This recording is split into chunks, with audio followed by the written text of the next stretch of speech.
Bienvenidos a todos a un nuevo capítulo de la Hora 25 Chile por YouTube, un activismo por las comprensiones. Seguimos avanzando en este enmarañado mundo de interdimensional, de multicapa, complejo, que deriva espontáneamente y maquiavélicamente y muchas variaciones. Eh, Tenemos de invitado desde Argentina a Pablo Dávoli. Bienvenido, Pablo, nuevamente al ¿Cómo programa. estás? Muy buenas noches y muchas gracias por la invitación. Es un gusto estar acá, Sebastián.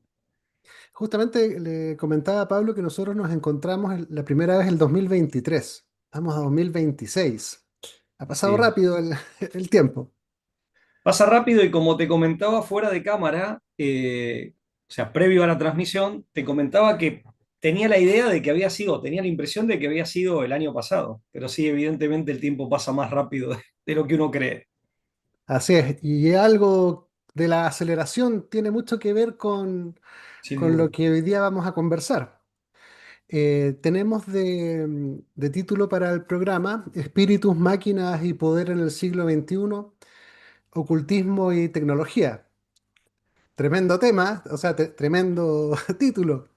Sí, sí, es cierto. Dice mucho, o por lo menos insinúa mucho, y lo cierto es que se trata de una temática profunda, de una gran complejidad y que ofrece una multiplicidad de aspectos. O sea, hay, como decimos en Argentina, estimo que en Chile también hay mucha tela para cortar, ¿no? Son muchos los aspectos y los ejemplos, los casos que se pueden mencionar. Pero bueno, trataremos de hacer una reseña que sea lo más clara posible y en todo caso, si nos quedamos, si nos resulta insuficiente, podemos continuar en otra ocasión. Yo, por mi parte, con mucho gusto a disposición.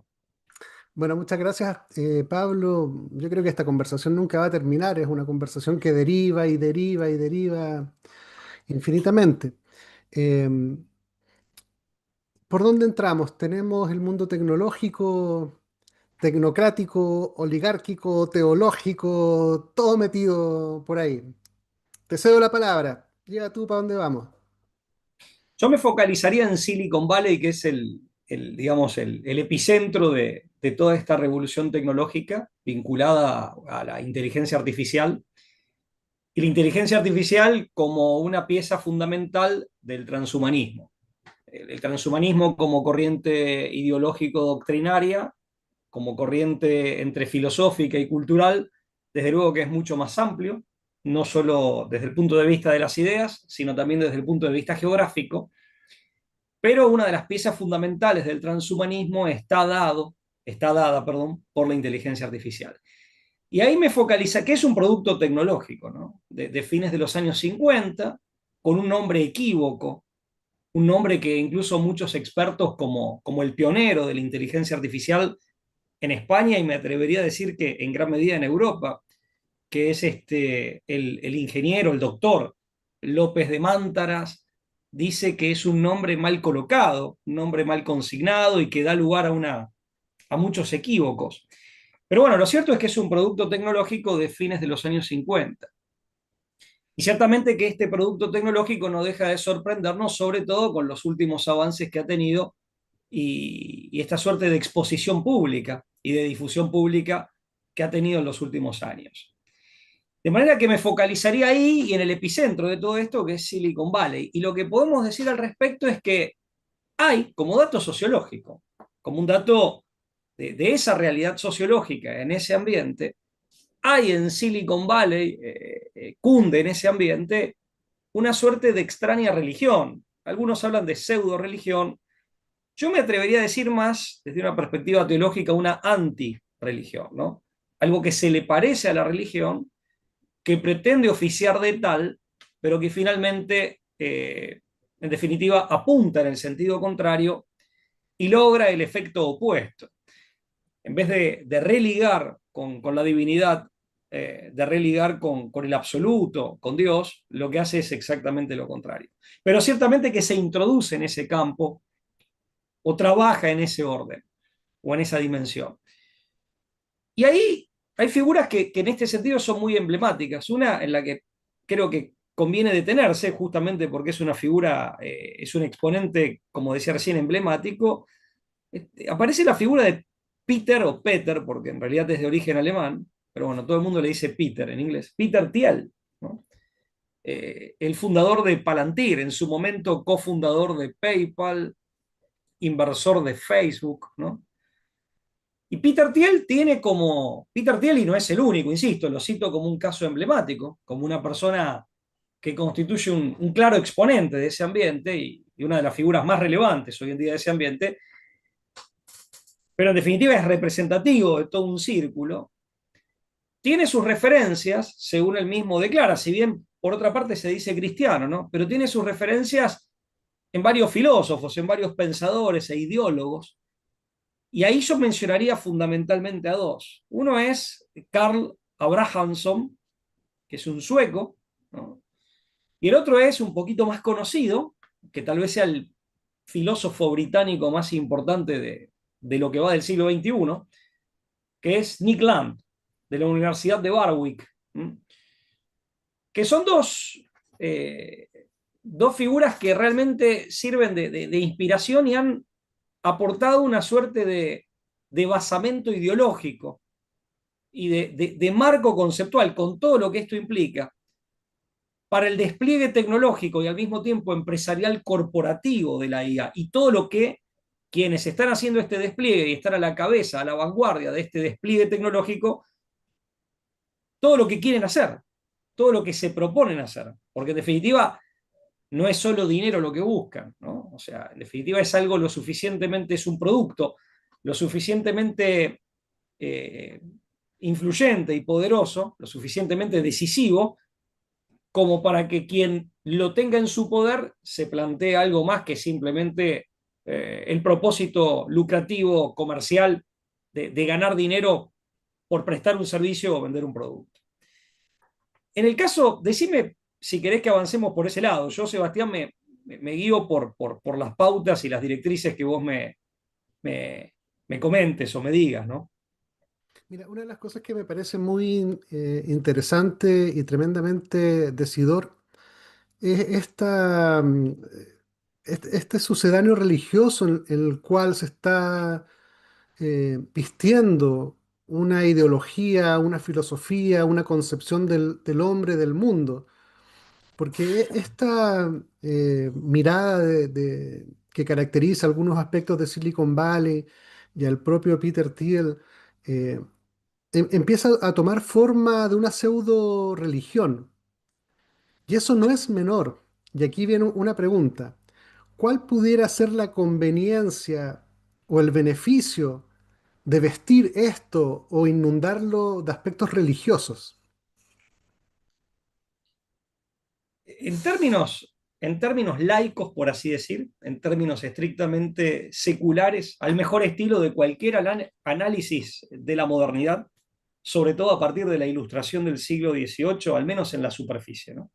En el pensamiento de superficie, la conveniencia radicaría en dos factores. Un factor psicosocial fundamental, psicológico y al mismo tiempo social, esta motivación religiosa o esa suerte de background, de fundamento, de raíz religiosa, más allá de lo que tenga de real o no en ese plano, funciona desde el punto de vista psicológico y social como un poderoso incentivo, sobre todo para quien lo esgrime y para quien de algún modo asume ese rol y encuentra eh, como un discurso para sí mismo, encuentra una especie de justificación de lo que hace, sobre todo ante el espejo, es decir, frente a sí mismo, ¿no? Con lo cual funciona como un poderoso incentivo. Hay una suerte aquí de mesianismo que ni siquiera está disimulado, ¿no? Que ciertamente, insisto, más allá de lo teológico, desde el punto de vista psicológico y finalmente la proyección social de ese factor psicológico, es un incentivo enorme para quien adhiere esto o abraza ese conjunto de creencias y ese ideario. Y para los terceros, para los demás, funciona como siempre ha sido, no siempre, perdón, me voy a corregir, pero como muchas veces ha sido lamentablemente utilizada y bastardeada la religión, ¿no? y toda la inclinación religiosa natural en el hombre, que es como una suerte de criterio o de factor legitimador o de justificación. Eso, insisto, desde un análisis que es serio, pero que no deja de ser en alguna medida superficial. Desde un análisis que en definitiva es el análisis que podría haber hecho cualquier politólogo, sobre todo del siglo XVIII para aquí. ¿Sí? Yo creo que en realidad hay algo más profundo todavía. Yo creo que cuando hablamos de ese mesianismo, aunque sea un falso mesianismo, un pseudo mesianismo, no estamos hablando simplemente de un incentivo psicológico que finalmente va a ser social, ni estamos hablando simplemente de una retórica, de un discurso maquiavélicamente implementado y maquiavélicamente difundido a los efectos de obtener justificación, consenso y de esa manera consolidar el poder que se va construyendo, sino que estamos hablando de auténticos fenómenos espirituales. ¿Sí? Y ahí la mirada nuestra tiene que ser más profunda. De hecho, estimado Sebastián, yo creo que todo esto que está pasando, esto que aparte se agrega a varios fenómenos más que podríamos citar, justamente todas las manifestaciones en las élites, o por lo menos en parte de ciertas élites, ¿eh? De satanismo, por ejemplo, que las recientes develaciones con los archivos de Epstein, yo creo que marcan algo importante, que es justamente la derrota, a ver, yo lo diría así, la derrota del inmanentismo en su versión vulgar, la derrota del materialismo moderno en su versión vulgar, y de esas visiones seculares o laicistas que pretendían reducirlo todo simplemente al fenómeno político de la construcción de poder o de la obtención, el acrecentamiento y la consolidación del poder. Ya, evidentemente, todos estos fenómenos ponen de manifiesto que los factores metafísicos, espirituales, humanos y preternaturales, es decir, sobrehumanos, siempre estuvieron ahí. Pese a que el discurso de la modernidad, al menos en la superficie, negaba eso y pretendía reducirlo todo a meras variables humanas y mundanas, no solo humanas, sino humanas, pero lo humano reducido a lo mundano. Por eso hablo de un inmanentismo en la versión vulgar, en su versión superficial o vulgar. Es la gran derrota de esos discursos. Ya nos damos cuenta de que más allá del dinero y más allá del poder en sí mismo, al menos en su concepción más común, aquí hay otros factores interviniendo. Hay factores de otro orden, de mayor profundidad, humanos, pero también preternaturales, es decir, sobrehumanos, ¿no? Hay en ese sentido, para bien o para mal, una recuperación eh, del sentido de los factores espirituales que intervienen en la historia, en la vida de los hombres y en la historia. Y también el tercer punto que yo destacaría acá es que hay una caída de máscaras, ¿no? El otro día leía un artículo de Alexander Dugin, que es el famoso filósofo y geopolítico, politólogo, filósofo, geopolítico ruso, con quien tengo coincidencias, pero también disidencias, tan importantes las unas como las otras. Pero más allá de eso, y más allá de esta aclaración sumaria que me sentí obligado a hacer, decía algo muy, muy interesante, ¿no? Al respecto, que justamente en un diálogo con un periodista ruso se hablaba de esto, justamente de la caída de las máscaras. Se han caído las máscaras y lo que está desnudo ahora es que en el fondo la historia consiste en una gran conflagración entre el bien y el mal, convocando a potencias humanas, pero también, como dice San Pablo, a tronos y dominaciones, es decir, a potencias preternaturales que son sobrehumanas, que también intervienen. Vale decir, volvemos, volvemos de algún modo, aunque a veces con torpeza, a veces incluso pateando en sentido contrario, optando por el equipo equivocado, por decirlo de algún modo, por la facción equivocada, volvemos a la teología de la historia. Y nos quedan chicos todos los discursos y las categorías analíticas construidas sobre todo a partir del siglo XVIII. En realidad podríamos hablar ya del siglo XVII, del racionalismo cartesiano en adelante, pero sobre todo a partir del siglo XVIII. ¿Qué puede llegar a decir el pensamiento progresista, el pensamiento liberal clásico, o el pensamiento socialdemócrata, o el pensamiento de izquierda en cualquiera de sus manifestaciones para explicar esto? Todo lo que se pueda decir al respecto, más allá de la perspectiva ideológica, si ese es el espectro ideológico en el cual nos movemos con esas categorías analíticas que son las del siglo XVIII, lo que nos van a decir como mínimo es insuficiente para lograr explicar estos fenómenos. Se requiere volver a una mirada teológico-política, teológico-histórica y a una antropología que tenga basamento metafísico para explicar estos fenómenos que están apareciendo. Que nos aparezca, está bien, él después lo matizó, lo relativizó, pero Nick Land, que él diga que está acompañado permanentemente, o que haya dicho, siendo el filósofo más importante del pensamiento británico de los últimos 25 años como mínimo, destacado profesor de la Universidad de Warwick, abanderado y padre intelectual del aceleracionismo, uno de los padres, junto con Curtis Yarvin, de paso presento al personaje, ¿no? Junto con Curtis Yarvin, uno de los padres de la así llamada Ilustración Oscura, un hombre que creó la unidad de investigación de la cultura cibernética, ¿sí? Ese instituto que es sumamente prestigioso, que nos diga o que nos haya dicho que está acompañado por 4 demonios que le dictan lo que tiene que decir, vale decir, está casi confesando ser un poseso, ¿no? O estar en tráfico con inteligencias demoníacas. Dicho sea de paso, vos sabés que en el medioevo a los ángeles y a los demonios, que no son más que ángeles corrompidos, caídos, se les llamaba inteligencias, ¿no? Entonces, esto también de crear una inteligencia, ¿sí? Y una inteligencia, eh, corporeidad tiene, siempre hay un hardware, ¿no? Pero que pareciera no tenerlo, hay una pretensión ahí, hay una pretensión prometeica, luciferina, ¿no? De crear algo que, como el hombre o eventualmente como el ángel, ¿no? Y cuando hablo de ángel puede ser el ángel puro, digamos, que se mantiene fidedigno a su naturaleza o ángeles que se han corrompido. Entonces, vuelvo a este tercer punto. Las máscaras se han caído. Esto que decía ese periodista hablando con el profesor Dugin en Rusia, esto que yo le escuché cuando fue el debate parlamentario, legislativo del aborto aquí en Argentina, el primero en 2018, en donde la iniciativa legal de aborto finalmente no salió después en 2020, en un segundo debate, se lo escuché al que era decano de la Facultad de Derecho de la Pontificia Universidad Católica Argentina, también un intelectual renombrado aquí en nuestro país, el doctor Pablo Garat, me lo dijo personalmente, las máscaras se han caído. Bueno, acá las máscaras se han caído, pero a tal nivel que lo que queda desnudo, lo que queda exhibido es básicamente lo que explicaba San Agustín, que es uno de los padres de la teología de la historia.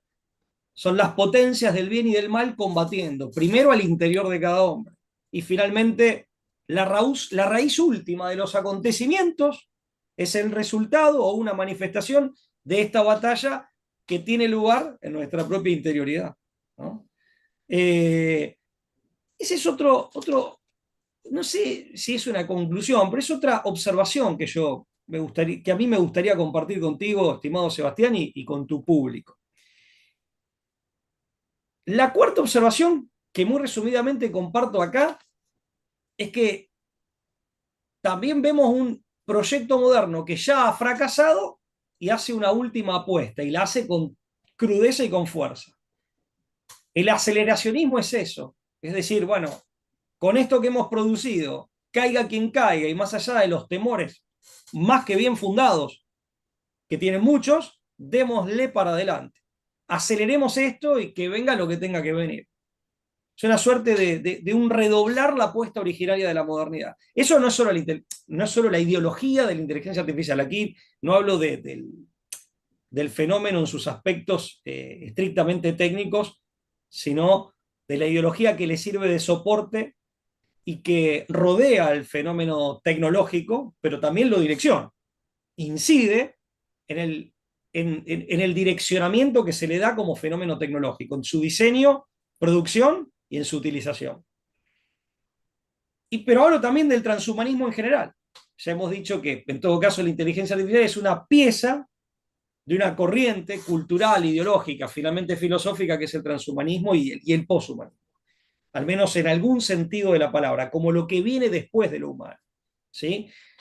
No tanto como crítica al humanismo del siglo XVI, sino como lo que viene evolutivamente después del humano por la vida del transhumanismo. En ese sentido, hablo de poshumanismo. Entonces, es decir, el proyecto moderno fracasó. La posmodernidad era una suerte de velorio en la que admitíamos la agonía o tal vez la muerte, ya que hablamos de sepelio, del proyecto moderno. Si no, el proyecto moderno está vivo y acá hace una última apuesta.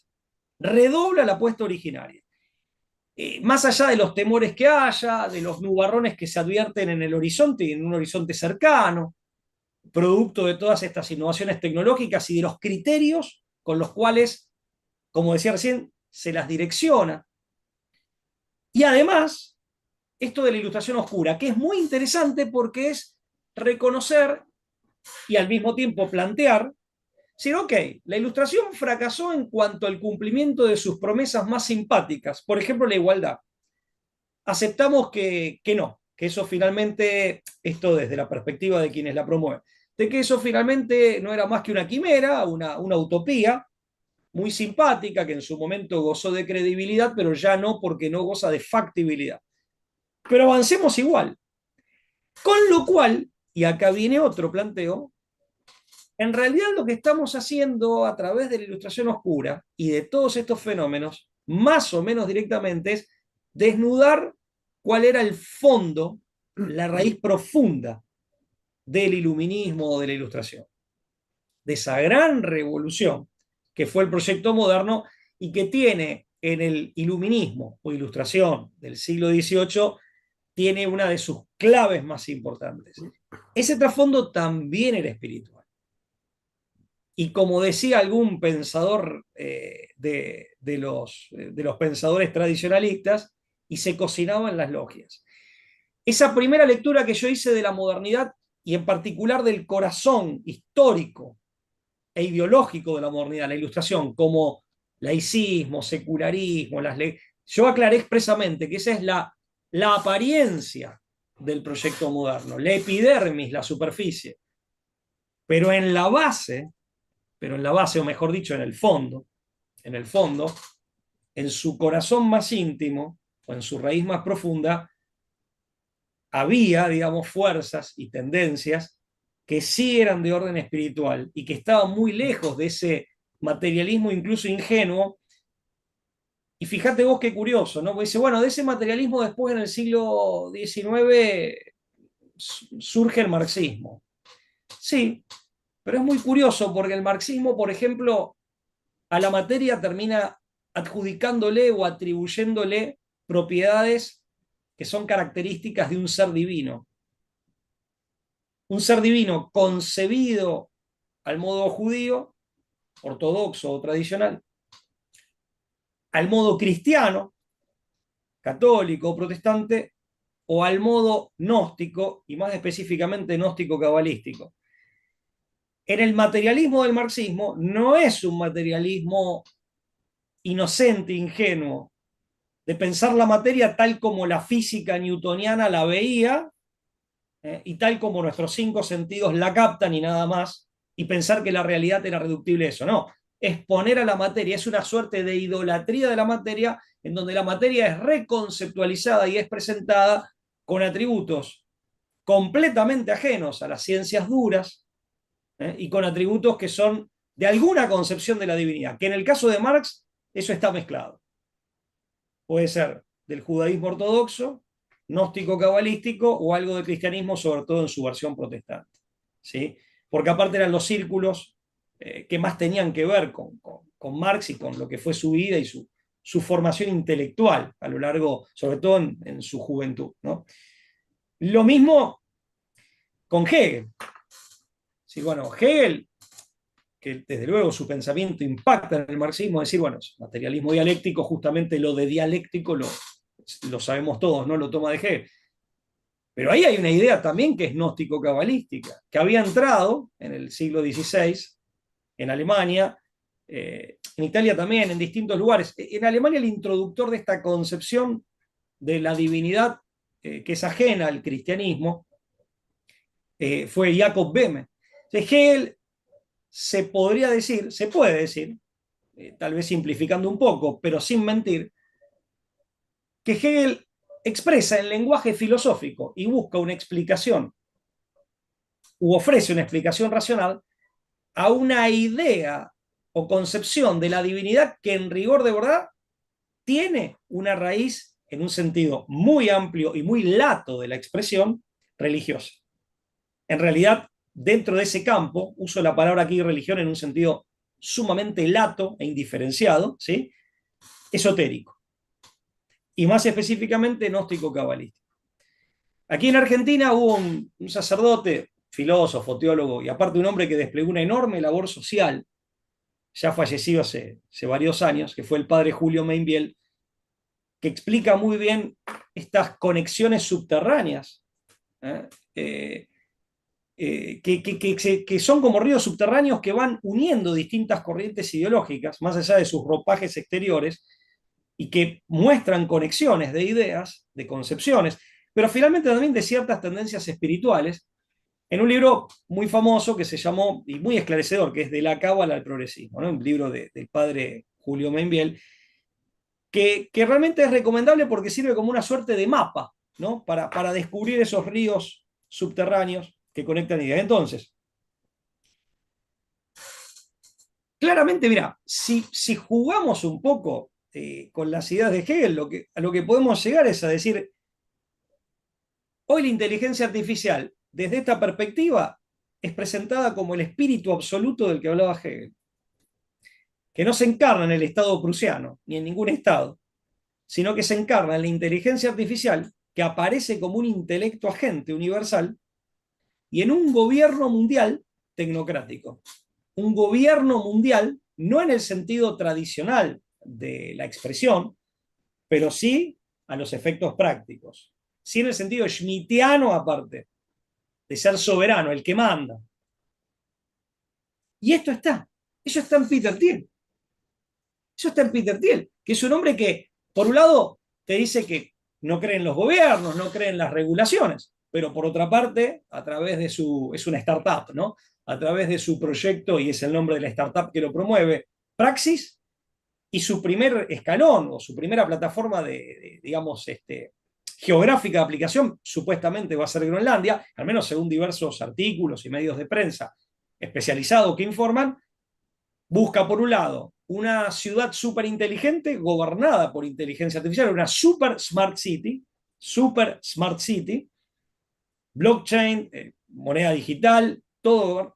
Y por otra parte, una ciudadanía digital, porque esa sería una plataforma geográfica para experimentar en el nivel, diríamos, si fuéramos griegos, de la polis, pero con la idea de que después sea una cosmópolis, ¿sí?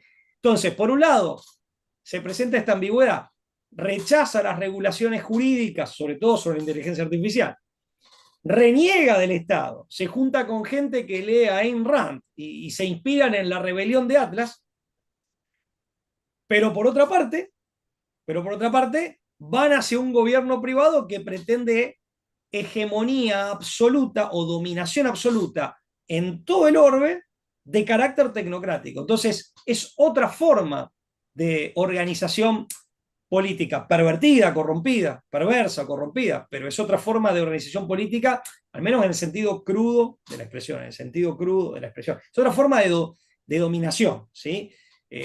Más allá de otras consideraciones que habría que hacer. No sé si estoy mezclando. Ahora, a mí lo que me sorprende, y voy con una quinta, yo esto tenía pensado decirlo más bien al final, pero bueno, nosotros eh, somos, somos latinos y los latinos tenemos, nos permitimos desestructurar el discurso, ¿no? Eh, y creo que los argentinos a veces de esto hacemos un poco una gimnasia un poco exagerada. Pero bueno, salió así y vos me dirás, y tu público dirá si esto sale bien o sale mal, y si sale mal lo ensayaremos nuevamente. Pero a mí me llama la atención que los líderes religiosos no hablen mucho de esto. Y líderes religiosos hablo desde el nivel del templo del barrio, de la parroquia, por ejemplo, a los niveles más altos. ¿Están quienes hablan? Sí, sí, claro que sí. ¿Están quienes hablan? Sí. Pero mal harían decir que no hay nadie. No, no, por supuesto que sí. Pero me parece que estos temas y este abordaje de varios temas, pero como abordaje, como perspectiva, no tiene la suficiente difusión. Cuando en realidad los líderes religiosos serían los que más se tendrían que expresar sobre esto, porque estamos diciendo que finalmente todos estos fenómenos, para comprendérselos bien, para ser bien comprendidos, requieren de un abordaje desde una mirada, como se dice ahora, religiosa. ¿Sí? Ahí pasa, a ver, si se habla de satanismo, por ejemplo, Rusia declaró recientemente al satanismo y las organizaciones que lo promueven las ha prohibido y lo ha declarado actividad terrorista y por lo tanto ilegal. O sea, no pareciera ser algo menor, ¿no? El otro día aquí en Argentina una mujer, eh, Andrea Rincón, que en su momento, bueno, una mujer que estaba en lo que aquí llamamos la farándula, el espectáculo, eh, hablaba justamente de este tipo de ritos en el mundo del espectáculo. Ella aparentemente, por lo poco que pude ver, ha experimentado una suerte de conversión religiosa y lo denunciaba públicamente, ¿no? Es decir, no, bueno, en realidad, si ustedes se fijan, los escenarios, las escenificaciones en los videos, lo que antiguamente eran los videoclips, ¿no? O en los escenarios de las grandes presentaciones musicales o las letras. Y fíjense que todo eso está presente y lo decía muy convencida. Y yo digo, mira vos, o sea, finalmente viene esta mujer y en buena hora que lo hace, ¿no? Pero no debieran estar hablando más, no digo que no lo hagan, digo, no debieran estar hablando más de este tipo de cosas y echar luz sobre este sobre este fenómeno, sobre todo los líderes religiosos, ¿no? Que son de quienes uno espera una palabra que se supone acreditada sobre el tema, ¿no? En buena hora que lo haya hecho esta mujer, y yo celebro eso, eh, pero te das cuenta que falta hablar más del tema porque mucha gente se sorprendía. Vos ves en redes y mucha gente y otros se burlaban, cuando yo creo que en realidad esta mujer está haciendo una denuncia muy seria y lamentablemente muy cierta. Ahora, volviendo al meollo del asunto, digamos, mirá, hay una anécdota que la cuenta este pensador y escritor español, la ha contado en una entrevista, César Vidal, que vive en Estados Unidos, interesante, que cuenta que cuando comienza en 1965 el primer proyecto de inteligencia artificial en Israel, en la ciudad de Rehovot, que es una ciudad israelí. El proyecto estaba a cargo de un famoso físico y matemático israelí, en realidad israelí y también estadounidense, Jaime Pekeris, que fue uno de los que trabajó en la construcción, el diseño y la construcción del primer ordenador de gran tamaño israelí, el Weizsäck, en los años 50. Bueno, cuando comienza este proyecto de inteligencia artificial, el primero del Estado de Israel en 1965, un famoso cabalista y gran autoridad en la materia, Gershom Scholem, profesor de la Universidad Hebrea de Jerusalén, le escribe a Pekeris y le dice que el proyecto debiera denominarse el Golem de Rehovot. El Golem de Rehovot. Y Vidal, contando esta anécdota, dice que Pekeris, o Pekeris, desconozco cómo se pronuncia correctamente ese apellido, acepta, ¿no? Acepta como atinado, como acertado, llamarle así al proyecto, ¿no? Todos sabemos la leyenda del golem, eh, a grandes rasgos, es un rabino que en el siglo XVI, en Praga, rabino Lev, que coge barro, le da forma humana. O sea, hace lo mismo que relata el Génesis respecto de Dios. Le da forma humana y mediante fórmulas mágicas cabalísticas, le da vida. Y el golem cumplía funciones, cumplía tareas, ¿no? Finalmente se sale de control. Entonces el rabino finalmente lo destruye, porque ya no le obedecía. Pero lo que había hecho justamente es un poco esto de crear vida y vida consciente o vida dotada de una cierta inteligencia, ¿sí? De una cierta inteligencia como Dios. Y todo esto mediante la magia. Porque siempre lo mágico es interesante porque lo mágico tiene algo de mecánico, ¿no? Lo mágico es como una suerte de mecánica o de tecnología de lo preternatural, de lo sobrenatural en un sentido bien amplio de la expresión. Decir, bueno, si yo digo tales palabras, y se ritualiza por eso, digo tales palabras en tal momento del día, mirando en tal lugar, va a pasar tal cosa. Y como si esas fuerzas fueran mecánicas y la palabra fuera una especie de, o el ritual fuera una suerte de activador de eso. Esa es la concepción mágica. En realidad, nosotros, yo como católico ¿no? Y muchos que no son católicos, pero lo ven igual, eso puede ser o un disparate total que no tiene ningún reflejo en la realidad, ninguna manifestación real, ¿sí? O puede ser una realidad pero que se explica de otro modo, que uno en realidad está invocando a determinados seres que sí tienen conciencia, son inteligencias y tienen voluntad, y que operan y tienen un cierto grado o una cierta aptitud y un cierto margen de acción para actuar, ¿no? Ojo que con esto, a ver, Elon Musk llegó a decir, después lo dejó de lado, pero él tenía el discurso de que con el desarrollo de la inteligencia artificial se estaba invocando demonios. ¿Eh? Esto lo dijo Elon Musk, no lo estoy diciendo yo. ¿Sí? Entonces, es interesante porque de algún modo la intuición que tuvo Scholem, el profesor Scholem, de que si bien eran desarrollos muy tempranos y demás, de que en realidad esto hay una especie de aspiración a querer ser como Dios, que está muy presente. A ver, hoy si vos lo lees a Yuval Harari, el transhumanista, hablando de inteligencia artificial o hablando de ingeniería genética, ¿sí? O hablando de nanorobótica y de la incorporación de nanorobótica, siempre la inteligencia artificial está igual, incorporada al cuerpo, o sea, hablando de cualquier producto de estas científico-tecnológico que son las banderas del transhumanismo, e insisto, la inteligencia artificial tiene una centralidad. Harari te lo dice abiertamente. ¿Eh? Bueno, de hecho el libro Homo Deus es eso. ¿No? O sea, el nombre, el título del libro ya lo dice todo, reseña la idea. Nos vamos a construir a nosotros mismos para ser nuestros propios dioses, o por lo menos algunos, porque después se le aclara que eso solamente va a ser posible para algunos y no para el resto. Y lo aclara muy crudamente, más, llega a decir que los demás no van a servir para nada, cosas tan terribles y tan horripilantes y tan denostables como esas, ¿no? O que van a ser existencias inútiles, sin sentido, etcétera, etcétera. Pero esto lo dice abiertamente.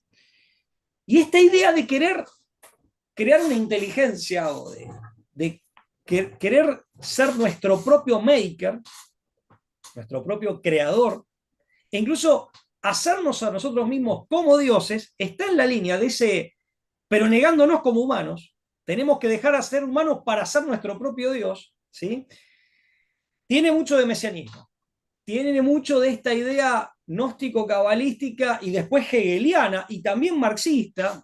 Marx, la materia toma conciencia, o sea, clarísimo, de que en algún punto hay ese espíritu para ser absoluto, la materia en Marx o el espíritu absoluto en Hegel, el espíritu, la idea, que después llega absoluto en Hegel, o la divinidad de la cábala, que va desplegándose por contradicciones internas, para finalmente llegar a su punto de perfección, para llegar al punto omega de perfección. Fíjate que todo eso encaja perfectamente en cómo esta gente plantea su producto tecnológico y cómo lo van a utilizar, que es la inteligencia artificial. Vamos a llegar a ser, negándonos como hombres, vamos a llegar a ser como dioses, nuestros propios dioses, nos vamos a construir a nosotros mismos como dioses, ¿sí? Negándonos como hombres para llegar a esa instancia de perfección. Y como si esto fuera parte de un proceso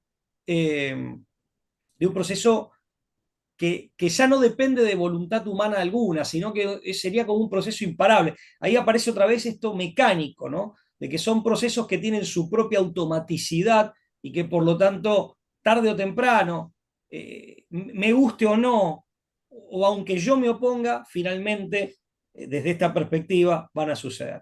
Y esta idea también de nosotros ser como dioses, que es la tentación prometeica, en el mito griego de Prometeo, robar el fuego de los dioses, y es la tentación luciferina.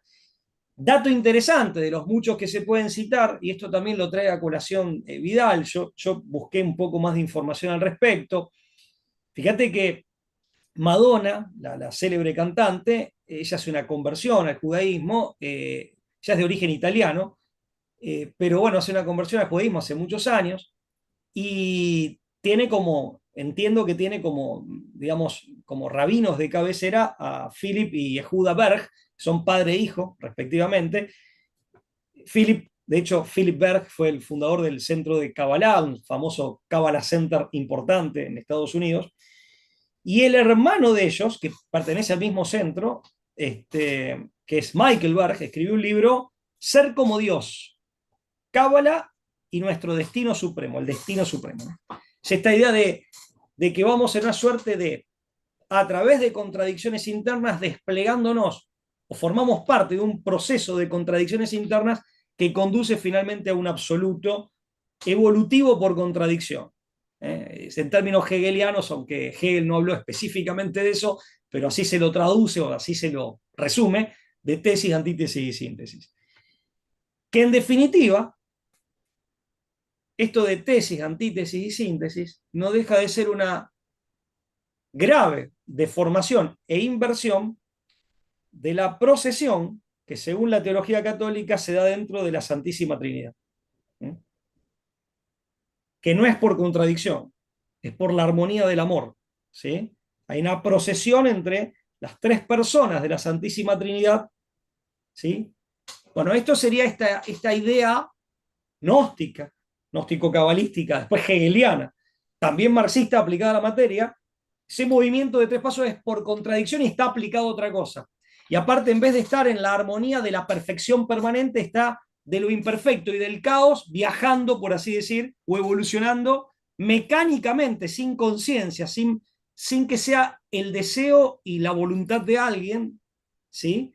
Ni siquiera del propio Dios, hacia un absoluto. Por eso digo, es una especie de concepción trinitaria, de movimiento trinitario invertido.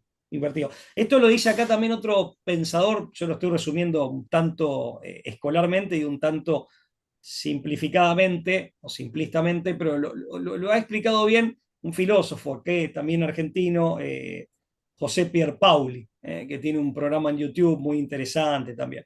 Entonces, por eso digo, siempre estos conceptos, fíjate que ahí, decir, bueno, ¿qué ideología rodea a este producto tecnológico?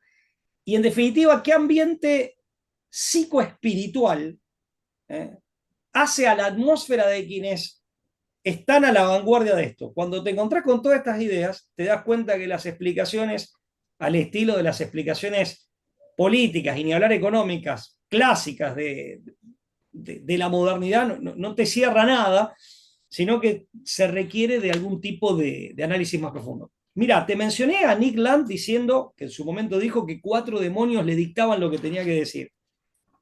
En cuanto a Karl Abrahamson, perdón, eh, es el creador de la famosa, del concepto de la O-culture, es decir, de la O-cultura. Esto se puede traducir por cultura ocultista, y él lo que plantea es que está planteando o postulando una cultura basada en prácticas, en creencias y prácticas rituales del ocultismo. Y no hay que olvidarse que Abrahamson, al menos por la información que encontrás en internet de él, que no es mucha, no es tan fácil encontrar información de él, es un difusor de las enseñanzas de Anton LaVey, que fue, a ver, él funda una iglesia, Anton LaVey ya fallecido en los años 90, en Estados Unidos, funda la iglesia del diablo o iglesia de Satanás. Y fíjate que si bien él siempre dijo que no era algo religioso, que en realidad él postulaba el individualismo y que tenía ese nombre para oponerse a la religión y demás, pero bueno, es muy subjetivo. La verdad que si lo que le interesaba era postular el individualismo, bastaba con que pusiera, no sé, algún centro de estudios de reivindicación del individuo o algún otro nombre, ¿no? La verdad que. Pero bueno, Abrahamson es un difusor de Anton LaVey, que es el autor aparte de una Biblia satánica, ¿no? Por eso te digo que son demasiadas las referencias que podemos encontrar que hacen que esto nos deba ser tomado en serio, más allá de los alcances que finalmente encontremos que esto tenga, que este fenómeno tenga, y ver también que no se trata de una moda o de un mero, al parecer, no se trata de un mero esnovismo, ¿no? Eh,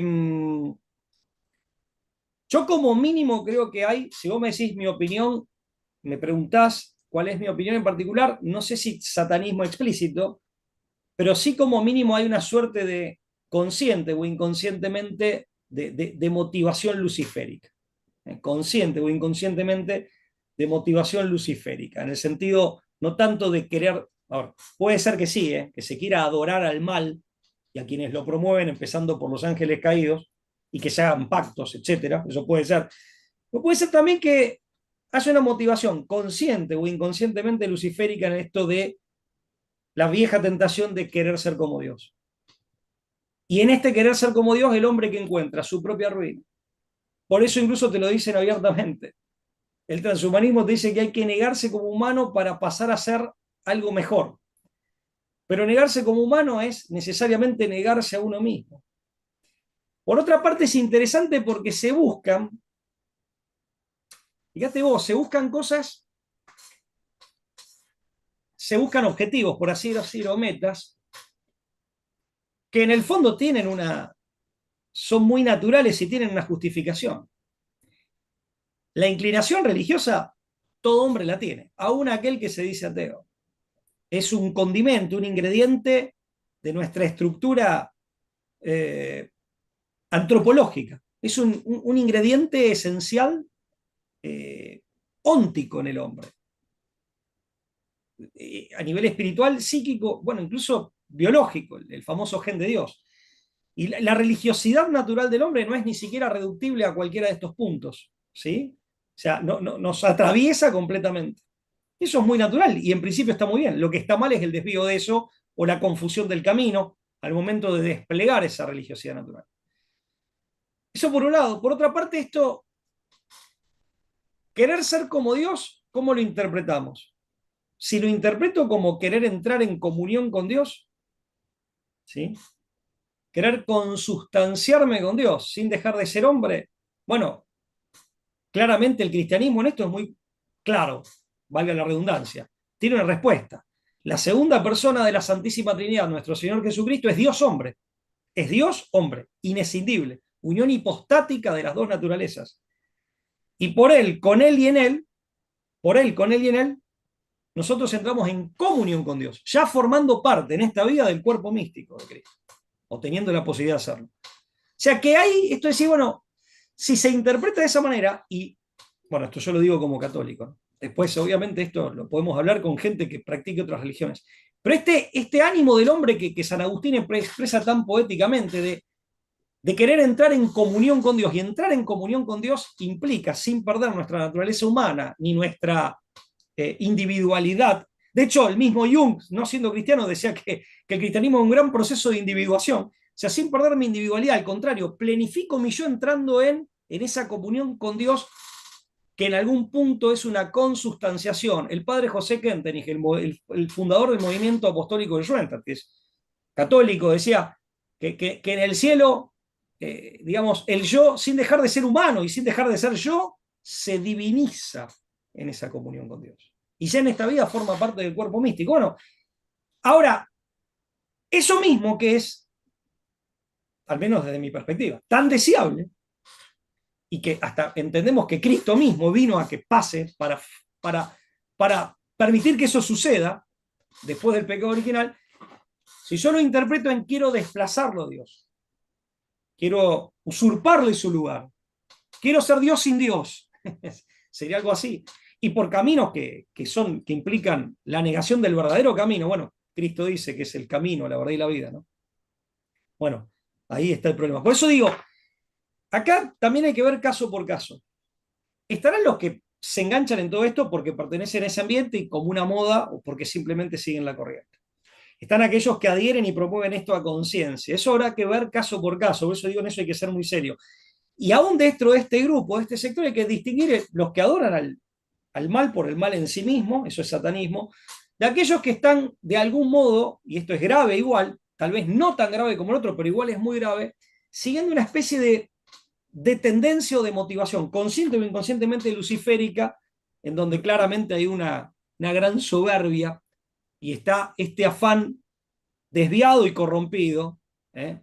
De querer llegar a Dios, pero en realidad es querer usurparle su lugar, querer desplazarlo. ¿Mm? Es como un poco estos relatos que hacen algunos de matar al padre para ser como el padre, ¿no? Entonces lo matan. Bueno, que a veces, lamentablemente, creo que algunos dicen que hasta el propio Freud cae en esa, entienden, interpretan todo siempre así, como que siempre se actúa así, ¿no? Como el fanático que quiere ser como aquel ídolo al que admira, pero en esa admiración soberbia lo odia y lo quiere destruir para ocupar él el lugar de aquel ídolo del que es fan, ¿no? Esto igual está rayando a veces en la psicopatía, ¿no? Y ha pasado cuando un fan mata a su propio ídolo. Algunos dicen que Chapman alegó esto cuando lo mató a John Lennon en 1980. No lo sé, no he estudiado el caso, pero he leído alguna vez. Bueno, pero sí sé que eso puede pasar. Bueno, por eso digo, las alternativas y lo que hay que interpretar en cada caso, valga la redundancia, queridos amigos, varía en cada caso y habrá que ponerle la lupa para ver bien de qué se está hablando. Pero de lo que no podemos negar, y es un poco lo que yo intenté explicar, aunque un poco desordenadamente, lo admito, pido disculpas, es de que hay un tufillo de azufre en todo esto, y en ese ambiente, por H o por B, querido Sebastián, por la razón que sea, hay en ese ambiente un tufillo de azufre que es grave, más allá de por qué cada uno se presta, de los que integran ese ambiente, se presta a alimentar o a sumarse a esas tendencias. Lo cierto es que, ahora sí, yendo más a las consecuencias mundanas de todo esto, los proyectos que se alimentan de estas ideas, yo hablaba del proyecto Praxis. El proyecto Praxis, en definitiva, de la mano de Peter Thiel, pretende una ciudadanía digital, pero que va al control total. Si eso logra universalizarse, va a un control total tecnocrático, en donde la inteligencia artificial actúa, yo decía, como una suerte mm, de intelecto agente que gobierna el mundo. Es más, de algún modo reemplaza la divina providencia y al orden natural. Y reemplaza la redención también, en cuanto a hacer que el hombre obtenga un salto cualitativo respecto de donde está. ¿Sí? Entonces reemplaza la redención en ese sentido, ahí está el mesianismo, pero también está esta idea de reemplazar a la divina providencia y al orden natural. De manera que la inteligencia artificial controle la totalidad de nuestras vidas, pero también la totalidad del cosmos y lo recree. Y lo recree. Ahí también hay un afán luciferino. Y es bien de los utopistas, aparte no es mejorar la realidad, es destruir la que está para, a partir del caos, crear una realidad nueva. Crear una realidad nueva. La inteligencia artificial actuaría como el cerebro, como el intelecto agente, como el espíritu absoluto de Hegel, que no será el Estado prusiano, es esto, que controle todo. Y es como un moderno Leviatán, Hobbes, un moderno, justamente el padre intelectual de Hobbes fue Sir Francis Bacon. Sir Francis Bacon es un tipo ideal para los transhumanistas. Harari lo reivindica, Peter Thiel lo reivindica, es el conocimiento para el poder y la dominación. Y esta utopía de que con la ciencia y con el poder de la ciencia vamos a lograr, y la tecnología, vivir eternamente. Nos olvidamos de que esta vida es para estar de paso, para aprender, para cumplir las pruebas, cumplir la misión, y si lo logramos, lograr llegar a la eternidad, al banquete celestial. Fíjate que hay, perdón, si ellos plantean la inteligencia artificial como un intelecto agente, acá también aparece una idea de Averroes, en una, a mi modo de ver, mala interpretación de Aristóteles, que es como una especie de conciencia universal que reemplaza nuestro propio intelecto, que lo mueve todo, omnisciente y omnipotente, que es la materia según Marx, en su grado evolutivo máximo. Omnisciente y omnipotente. esa inteligencia artificial gobierna todo como un gran leviatán, nos mueve ella a nosotros y nosotros nos convertimos en piezas mecánicas en un falso cuerpo místico, donde hemos perdido nuestra libertad, la capacidad para movernos a nosotros mismos y la capacidad de toda iniciativa. Lo que Hobbes no se imaginaba en el Leviatán, libro escrito en 1649, publicado por primera vez, decía lo que quedaba exento de la autoridad de Leviatán, de la soberanía de Leviatán absoluta, eran los pensamientos, la interioridad. Con la inteligencia artificial no. Con la inteligencia artificial y esta idea, por ejemplo, obviamente todo esto está en ciernes y aquí se mezcla la ciencia real en ciernes o no con la ciencia ficción, ¿sí? O la fantasía. Pero proyectos como Neuralink, esta idea de que nuestros pensamientos, nuestros sentimientos, nuestras pulsiones, las tres partes del alma según Platón, también estén movidas por la inteligencia artificial. O sea, que ese límite que encontraba Hobbes en el Leviatán ya acá no estaría.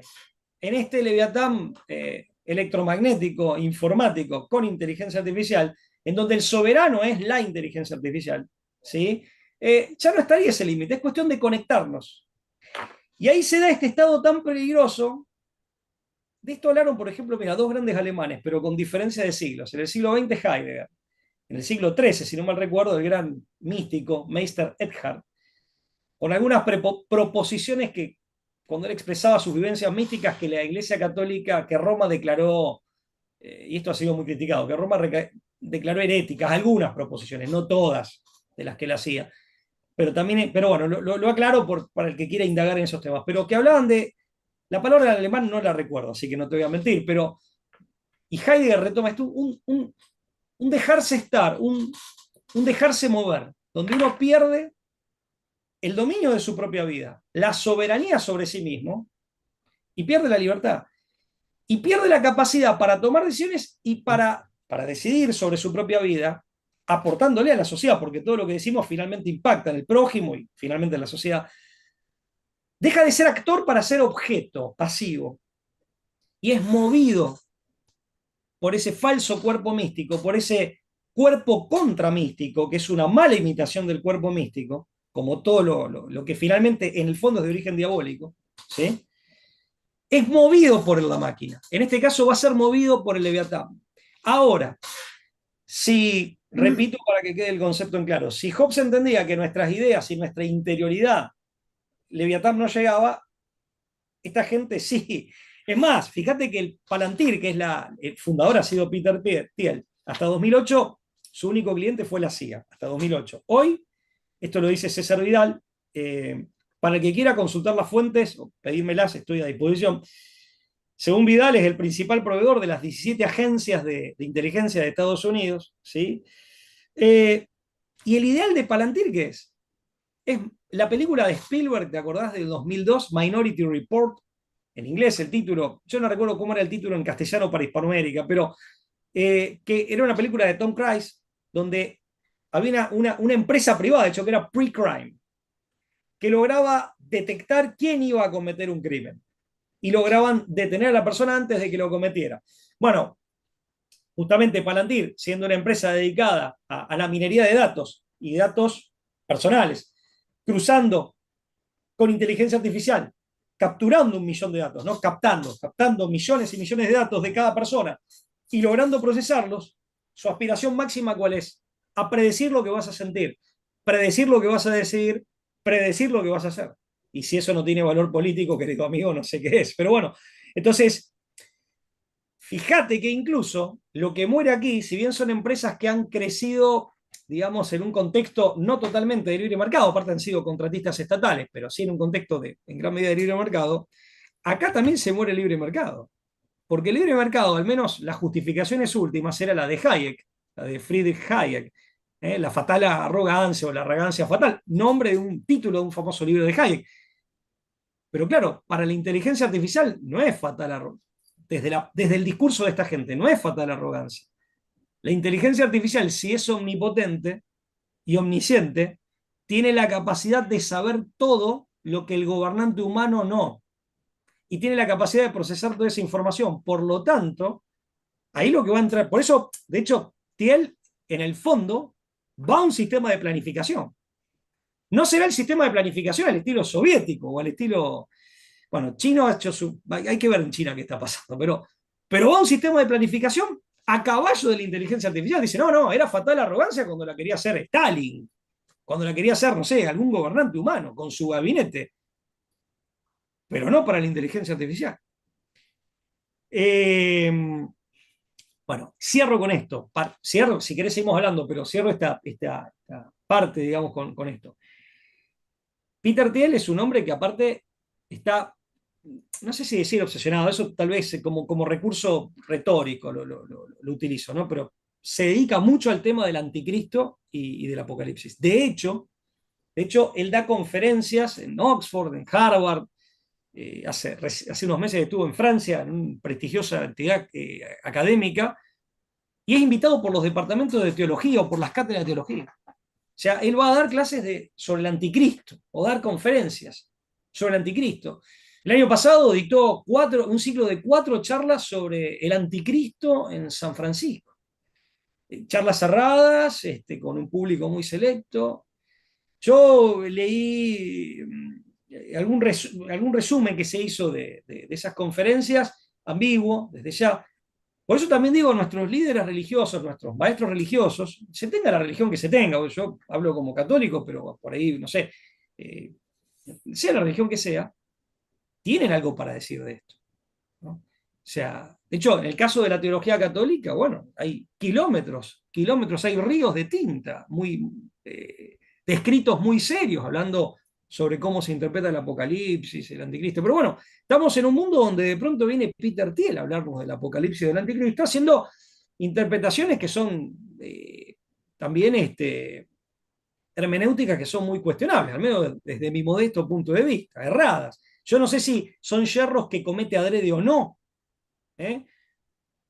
Pero son errores que no sé, desconozco cuál es su intención, solo Dios lo sabe, pero por ejemplo dice que trabaja mucho el concepto de catejón, del obstáculo tomado de San Pablo, que tiene que ver desde luego hacia la escatología católica, es decir, la interpretación de las profecías sobre los últimos tiempos, el catejón, o catejon en griego significa obstáculo, es lo que justamente evita en la historia que se manifieste el hijo de perdición, que es el anticristo. Eso está tomado de San Pablo, fundamentalmente. Eh, bueno, él hace su propia interpretación, dice que las huestes del anticristo van a ser el catejón del anticristo, una cosa bastante contradictoria. Pone como aliados del anticristo, esto como mínimo le es objetivamente conveniente, a todos aquellos que se oponen al despliegue aceleracionista que él quiere hacer de la inteligencia artificial. Todo intento de regulación de la inteligencia artificial para él es, según estos resúmenes que he leído, bueno, eso es una suerte de anticipo preparatorio del anticristo. O sea, fíjate que acá también la inteligencia artificial viene a ser como lo bueno, ¿no? Presentado como lo bueno y lo redentor. Por eso digo, paralelamente es un hombre que lee a René Girard, ¿no? Que es un autor francés, cristiano, filósofo francés del siglo XX, ¿no? Cristiano, poco sincretista, de esos autores que buscaban, sí, bueno, cuáles son las coincidencias del cristianismo con otras religiones. Trabajo interesante, después uno puede, no sé, ameritaría otra charla, el pensamiento de Girard, pero quiero que Thiel también, él es un hombre contradictorio y al parecer también es un hombre eh, no estoy seguro de que sus confusiones no sean genuinas, ¿eh? O sea, pareciera que en parte sí, pareciera, insisto, solo Dios lo sabe realmente cuáles son sus auténticos propósitos. Uno acá lo único que puede hacer es conjeturar. Es importante también porque Thiel, hablé del proyecto Praxis para Groenlandia y este proyecto de ciudadanía digital, que ya tiene unos 150.000 miembros, dicho sea de paso, y más de $1 billón reunidos, según medios de prensa que lo citan a él, según él habría declarado. Pero además, Thiel es el hombre que lo ha apoyado a Vance, el vicepresidente de Estados Unidos. Lo financió junto con otras personas importantes de Silicon Valley en la campaña de 2022 de Vance a senador por Ohio. Vance asume en 2023, es una figura importante. El presidente Trump es un hombre de 80 años, es del año 46, ¿sí? O sea, si no cumplió 80, los cumplirá este año.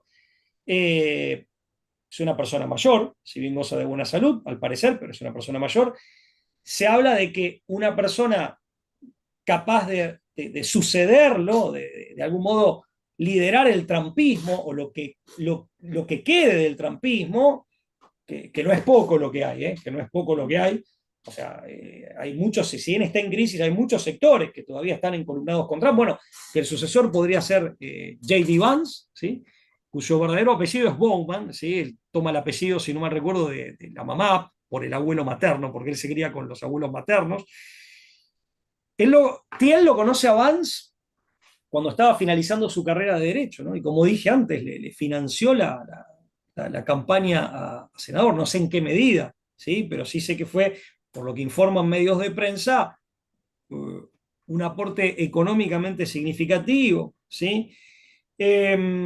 Vance también se unió a la empresa de inversión de Thiel, Mithril Capital, tuvo 2 años ahí. Tuvo un papel fundamental en el fondo semilla Rise of the Rest de Revolution LLC, entre cuyos principales inversores estaba Jeff Bezos de Amazon, Walmart, ¿sí? En 2020, Vance lanza su propia empresa de capital de riesgo, Naria Capital, donde contaba con apoyo de Eric Smith, ex consejero delegado de Google.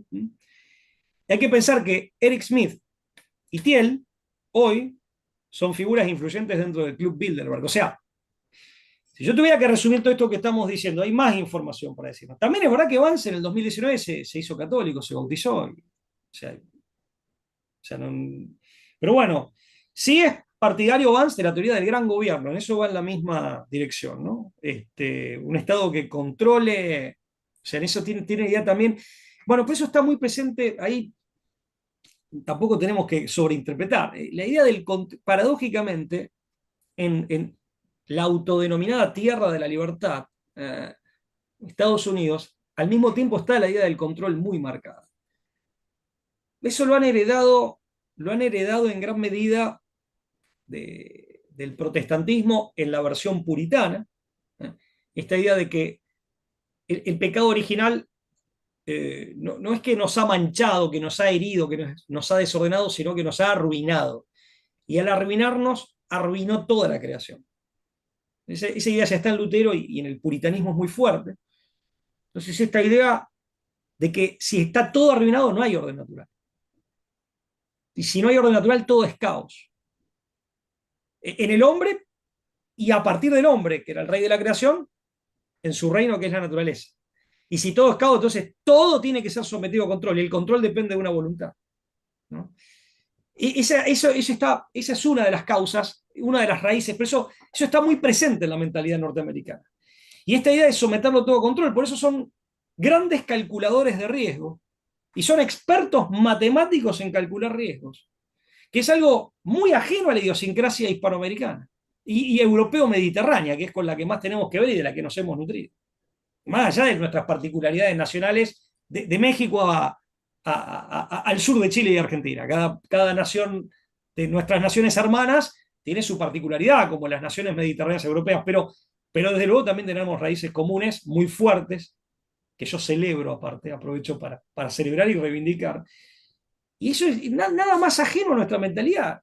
Cerebros matemáticos de una matemática aparte de cálculo, no es la matemática de Pitágoras ni de Platón. O sea, es la matemática materialista del cálculo que también se expresa en el algoritmo, que también tiene expresión algorítmica. Es el producto de esa matemática materialista y eso es de cálculo, de cálculo de consecuencias prácticas materiales.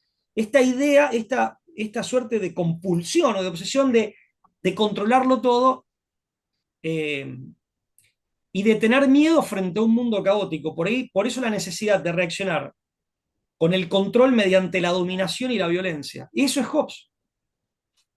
Un estado de naturaleza interno del hombre y externo en el escenario histórico, infernal, de guerra de todos contra todos, donde no hay nada de orden, y el orden es producto, digamos, la primera reacción es intentar controlar para resguardar mi propia vida, para controlar tengo que dominar, para dominar tengo que reducir al otro, aparte del otro si no intenta hacerlo conmigo, eso incrementa las contradicciones del desorden e incrementa el riesgo de que pierda mi propia vida y la razón como mero instrumento del instinto de supervivencia individual, elucubra la idea del pacto. Entonces, no, como decía Jorge Luis Borges, no nos une el amor sino el espanto, ¿no? En un famoso texto de Jorge Luis Borges. No nos une el amor sino el espanto. Celebramos el pacto porque es la manera que tenemos de suspender la guerra entre todos nosotros, que de otra manera nos mataríamos.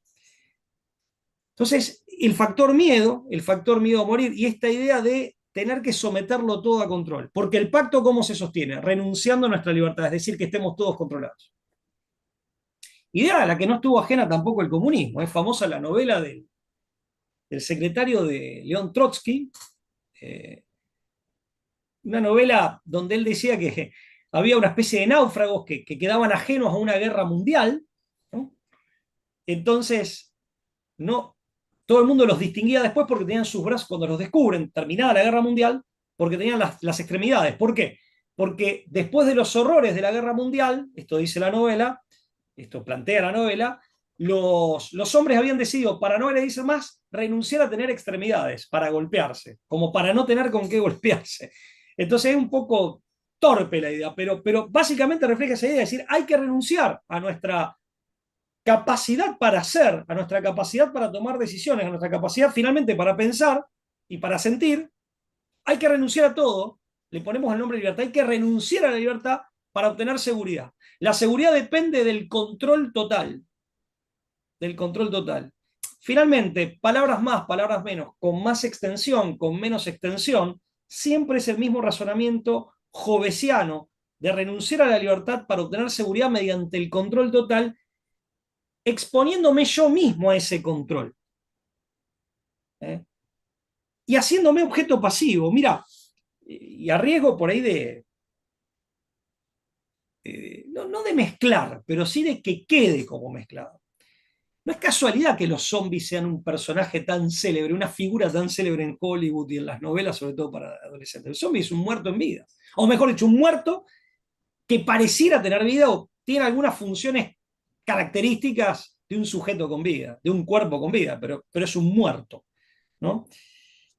Con esto del dejarse mover, dejarse llevar, parte, el zombie también siempre depende de impulsos, no toma decisiones. Pero además, si te fijas bien, a mí algo que me llama la atención del modelo Disney, ¿no? No sé si seguramente mucha gente de tu público o algunos de tu público, y ojalá sean muchos que hayan tenido la posibilidad de viajar a Disney, porque la verdad es un lindo lugar, uno la pasa bien. Pero hay algo que a mí me llamó poderosamente la atención. Ninguno, por lo menos yo fui 2 veces, ¿no? Obviamente cuando era más joven, no soy un hombre grande, pero entiendo que sigue igual, por lo que me han dicho otros que han ido. Es una parafernalia tecnológica bien norteamericana, bien estadounidense, una parafernalia tecnológica sorprendente. Todo está disciplinadísimo, está bien, va mucha gente, es muy masivo, pero no te podés separar ni un ápice, ni medio metro de la cola, o sea, está dibujado el piso. Nosotros, por lo menos en Argentina, calculo que en Chile es igual, nunca nadie tuvo que dibujar nada en el piso para que la gente haga una cola. Eso recién comenzó a difundirse cuando fue, bueno, este fatídico fenómeno que apareció en 2020, tan enigmático y del que te hablaremos en otro momento. Pero si vos te fijas, todos los juegos de Disney, que desde luego desde el punto de vista de la tecnología y de la diversión, realmente es algo sorprendente, eso innegable, realmente innegable. Los estadounidenses son una civilización de la máquina, con lo bueno y lo malo de eso. Hasta los comunistas admiraban eso. Los soviéticos admiraban eso. Hay poemas cantándole a Chicago, por ejemplo. Pero bueno, ningún juego de Disney requiere de tu decisión o de tu destreza. No tenés que hacer nada, sos objeto pasivo. Te sentás en una silla y el juego te mueve a vos y consiste en hacerte experimentar sensaciones de vértigo, en la montaña rusa, o yo llegué a conocer los juegos de realidad virtual, donde parecía que viajabas, no sé, en el DeLorean de Marty McFly y el Doc de Volver al Futuro. Pero vos no haces nada. No es que tenés que hacer algo para estar más tiempo en el juego, para ganar o para lo que sea. Sí, vos sos objeto pasivo. Vos estás ahí, te sentás, te ponen un cinturón de seguridad y la máquina te mueve a vos. Es más, te piden que te quedes quieto. que no te muevas. No tenés que tomar desde ya ninguna decisión. Ni mucho menos no cumplir con las órdenes que te dan. Eso denota, e insisto, más allá de que si usted va a Disney, señor, señora, o sus hijos, la van a pasar bien y aparte realmente es sorprendente el despliegue tecnológico para el entretenimiento que esta gente ha hecho ahí y la inversión que hay ahí. Pero esto es llamativo porque denota una idiosincrasia, denota una manera de pensar, denota una manera de pensar. Eso también es importante, ahora sí, hablando como país hispanoamericano, nunca quiero dejar de lado, sobre todo a la Europa mediterránea, de la que tanto nos hemos nutrido, ¿eh? Y con la que tenemos raíces que nos unen también. También tenemos que tener nuestra propia voz, porque si no vamos a ser moldeados conforme a... Y tenemos que tener nuestros propios sistemas, incluso los tecnológicos. No significa, no voy a caer en un chauvinismo, por favor, pero tenemos que tener un poco de protagonismo, porque si no, nuestra vida, nosotros mismos vamos a quedar moldeados encima con gente que deliberadamente quiere salir a moldear el mundo, ni siquiera preguntándole a sus propios compatriotas, ¿no? Y con parámetros, valores y criterios muy diferentes de los nuestros. En algún punto sí podemos coincidir, pero en otros no. Pero bueno, ¿se puede decir mucho más? Sí, voy a decir esto. La inteligencia artificial se entiende bien como fenómeno y esta ideología de la inteligencia artificial, olvidémonos ya de las cuestiones más religiosas, que en realidad son antirreligiosas, pero están en el plano de lo religioso y espirituales, desde el punto de vista filosófico, desde la lógica formalista, formal o formalista kantiana, y desde Hegel. O sea, ese marco, digamos. Y la inteligencia artificial está diseñada en ese marco. ¿Sí? Y sus algoritmos están diseñados en ese marco. ¿Sí? Siempre hay que pensar también que el algoritmo tiene ideología. Aquí hay un autor polémico, yo realmente es un autor realmente de una enorme profundidad, joven, Ludenia Morandini, es un autor digno de ser leído, tengo coincidencias con él, también tengo disidencias, es un autor, pero es un autor profundo, dice, tiene ideología maquínica, dice. La inteligencia artificial, los algoritmos tienen ideología maquínica. Bueno, es un punto interesante, algo de eso hay. Y hay que ver a qué se refiere con maquínico.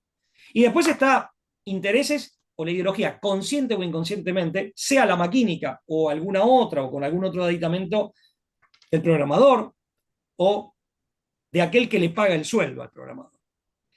En esto también no podemos ser inocentes. Por un lado, si se reduce todo a número y a cálculo, es verdad, el algoritmo maestro, que pasa a ser como una religión datacéntrica. Y ojo, se quiere adueñar de la palabra. Fíjense lo que dijo Harari en el último foro de Davos. Dice, la interpretación religiosa de la Biblia la tiene que hacer la inteligencia artificial. Quiere usurpar el verbo, vamos a decirlo en términos cristianos, para nosotros la Biblia es palabra de Dios. ¿Sí? Bueno, el verbo de Dios para un cristiano es Jesucristo, ¿no? Pero es palabra de Dios. Jesucristo es el Logos dentro de la Santísima Trinidad, en la Santísima Trinidad. Bueno, acá la inteligencia artificial, según Harari, viene a usurpar no solo la labor de los teólogos, sino que viene a usurpar la palabra. Y si puede interpretar las cuestiones religiosas y los textos sagrados, más allá de que Harari es ateo y así se proclama, puede interpretar todo lo demás. Entonces, va a desplazar también al juez o al legislador. Bueno, y siempre está el riesgo de que, como todo producto, como todo producto, ahí hay dos cosas. O cobra vida propia, tipo el golem, por eso es interesante la referencia que yo hacía de Scholem, o como Frankenstein, es muy interesante lo de Mary Shelley en Frankenstein, o sea, o cobra vida propia y devora a sus propios creadores, o amenaza con hacerlo, eh, o bien, o bien tiene un mecanismo oculto que resguarda los intereses y que hace jugar, por así decir, los algoritmos en favor detrás de una supuesta objetividad que puede ser discutida también. Más allá de esto puede ser discutida, pero una supuesta objetividad que en realidad camufla los verdaderos intereses de aquel que ha elaborado el producto o que lo controla por alguna razón, de algún modo. En cualquier caso, no estoy satanizando el producto tecnológico en sí, Tampoco estoy satanizando a Silicon Valley, a todo, por Dios, no estoy haciendo eso. Sí digo que habrá que analizar caso por caso. Hay un tufillo a azufre, lo voy a resumir nuevamente así. Hay que analizar bien eso, no es menor, es algo grave, es algo serio. No es solamente ahí. Y como decía antes, también hacer una llamada a mis compatriotas argentinos y a mis hermanos hispanoamericanos, a mis hermanos chilenos y a mis hermanos hispanoamericanos, y también a nuestros hermanos de Europa y sobre todo de la Europa mediterránea, que es con la que más tenemos que ver, decir, bueno, che, nosotros tenemos algo para decir al respecto. Tenemos que tener un protagonismo, una voz, un protagonismo que nos asegure una voz, y esto también requiere de un poder, ¿no? Un poder que hay que construir para usarlo bien, éticamente, como corresponde, ¿no? A lo que nunca tenemos que renunciar, y esto es aplicable a cualquier hombre, a cualquier mujer, es a nuestra libertad y a nuestra vocación humana, pero inspirada por Dios, de volver a Dios, que es, si se quiere, en términos más neutrales desde el punto de vista religioso, más, pero que son perfectamente pertinentes, que es vocación por la verdad, el bien y la belleza. ¿Sí? Eh, de servir la verdad, a la verdad, mejor dicho, al bien y a la belleza, y hacerlo siempre con esa virtud reguladora que es la virtud de la prudencia, que como tal siempre aconseja modestia o exige modestia, ¿no? O sea, para que nadie se crea dueño de la verdad. O sea, la verdad tiene su propio fuero. No, no, bueno, la verdad para un católico es Cristo, ¿no? O sea que mal podría ser uno el dueño de la verdad. Pero bueno, eh, se me ocurre que es una buena manera de concluir esto. El fenómeno es novedoso y, como decía, exige de nosotros profundidad en el análisis y también vigor y claridad espiritual, no solo intelectual.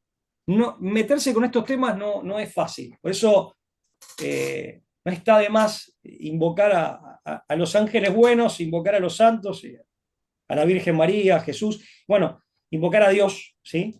Pero requiere de nosotros claridad, agudeza intelectual, pero también moral y espiritual. Y voluntad de hacer. Tenemos que tener voluntad en lo individual y en lo grupal, en lo comunitario. En lo comunitario. No sé, Sebastián, si he sido más o menos claro, si esto ha sido una sumatoria de disparates inconexos, pero bueno, en todo caso yo quedo a disposición tuya y de tu público para cualquier aclaración, crítica que se me quiera formular o pregunta que se me quiera hacer, ¿no? Muchas gracias, Pablo. Me gustaría poner algunas banderitas que me parecen destacables y necesarias. Primero, me gustaría brevemente describir que las élites son grupos de personas diversas que operan en distintos dominios: financiero, político, tecnológico, religioso, y están entretejidos entre ellos, se acercan, se pelean, se agrupan, se reagrupan. Una de las características principales de las élites es su capacidad de incidir en una gran cantidad de gente. Dicho eso, muy importante lo que tú señalas, que las visiones del mundo que cargan las élites terminan modelando o torciendo el mundo con un altísimo impacto, ¿ya? Estoy tratando de hacer como el camino del medio de todo lo que tú dijiste. Se me van a perder cosas en el camino, pero que hoy en día la élite tecnológica ha adquirido un poder sin precedentes, que está pretendiendo, y si ya lo está logrando, sustituir el poder político, enredar los nortes espirituales, concentrar poder financiero, nos lleva la mirada a concluir que lo que están las filosofías y las ideologías y las visiones del mundo y la moral que conlleva de los tecnócratas tiene una incidencia sin precedente a través de los algoritmos, la red, la inteligencia artificial. Por tanto, comprender esa mirada es fundamental para entender lo que está pasando. Comprender que un apadrinado de Peter Thiel es el vicepresidente de Estados Unidos no es Badalí, es tremendamente incidente de lo que las esferas en las cuales se están dando las conversaciones y cómo se está modelando el mundo. Esta aceleración, la moral un poco de Peter Thiel, muy resumidamente, o a lo menos un aspecto de él, es que todo lo que acelera es catejón, o catecón, no sé bien cómo se pronuncia. Y todo lo que enlentece, pone ripio, incluso la misma prudencia, es anticrística. Entonces, de alguna forma, cuando entendemos, sumamos ese chorizo y decimos, si las personas que están teniendo el mayor poder actual creen que la cosa va para allá y le suman la inteligencia artificial que tiene la capacidad de modelar al mundo a un nivel y ya intrapsíquico, la cosa se pone nuclearmente relevante para entender o para llevar al mundo las miradas y entender lo que está pasando detrás. Si Trump acelera los conflictos, es decir, un pensamiento en esta línea es decir, o Israel sigue peleando con Irán por 400 años, o lo hacemos volar rapidito, lo aceleramos.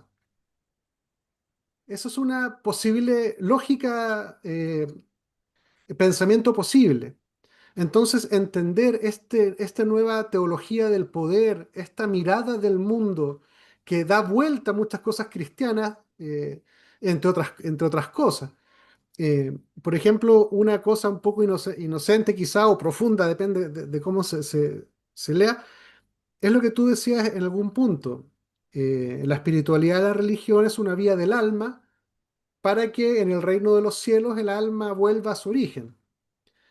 ¿Ya? Pero resulta que si el tema es vamos a trascender la muerte y nos vamos a cargar a una nube, nunca vamos a salir de este plano y vamos a quedar atorados en este plano. Entonces, teológicamente te están diciendo, o por lo menos una posible hipótesis, es decir, o sea, la trampa aquí es que nos van a dejar atrapados aquí, no nos van a dejar salir, con esto del transhumanismo y una cierta de cosas. Entonces, redondeando el tema, la potencia psicoespiritual que tiene la inteligencia artificial, no en sí misma, pero sino para alterarla, modelarla, confundirla, reforzarla, explotar vulnerabilidades, insertar narrativas. Hoy en día la inteligencia artificial puede lanzar la misma noticia en todos los idiomas del mundo al mismo tiempo. Esa cuestión era imposible hace 20 años atrás. Imposible, imposible. Entonces estamos viendo una ideología del mundo que quiere acelerar todo esto y el punto es decir, bueno, la aceleración trae riesgos. Bueno, sí, va a generar caos, sí, también. Pueden haber muchas muertes, sí, bueno, sí. Pueden explotar guerras o hacer daño, bueno, sí, también.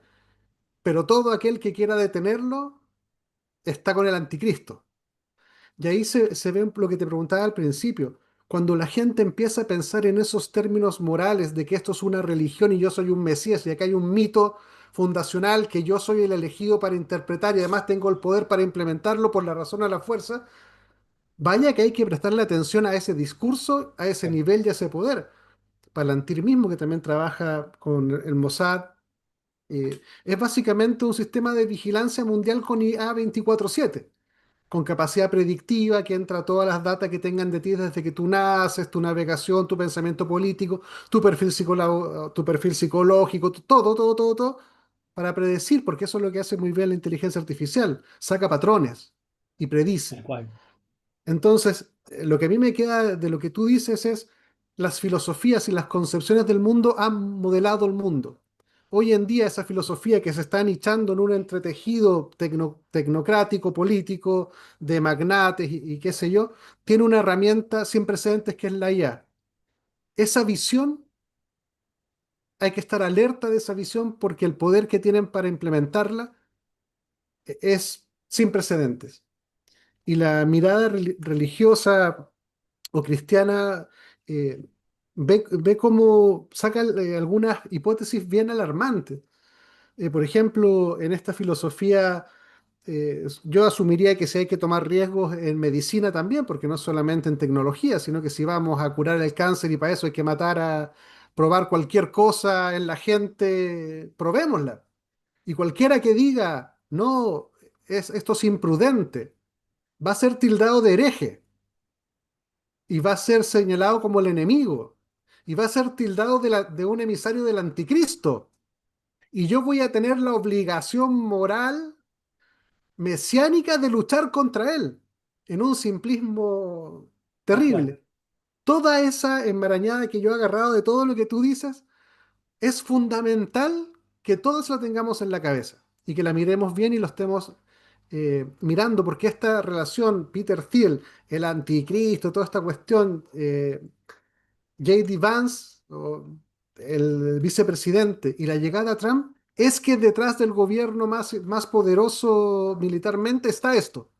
Eso es el grupo de pensamientos. Entonces, alerta con eso, muy alerta con eso. Y Para fíjate, cerrar, Pablo, ¿qué ideas te sí. quedan? No, no, no, simplemente comparto y agregando o abonando lo que vos decías. Fíjate que aparte a veces se genera una especie de falsa disyuntiva y en realidad son como dos alas de una misma ave, ¿no?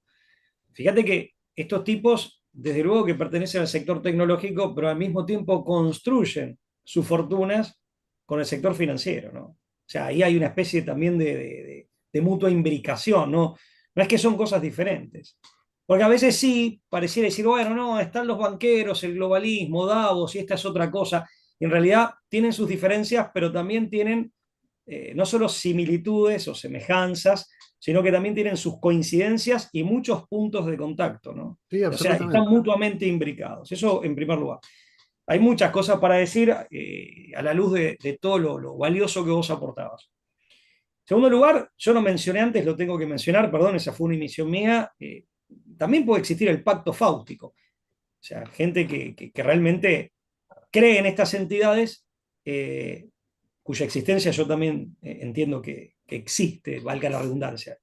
Sostengo en el sentido de que también creo.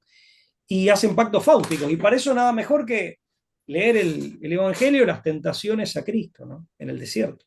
De hecho, la última es el pacto fáustico por excelencia, que es la adoración al diablo para obtener los reinos del mundo, ¿no? O sea, eso puede pasar perfectamente. Y no es necesario leer el Fausto de Goethe.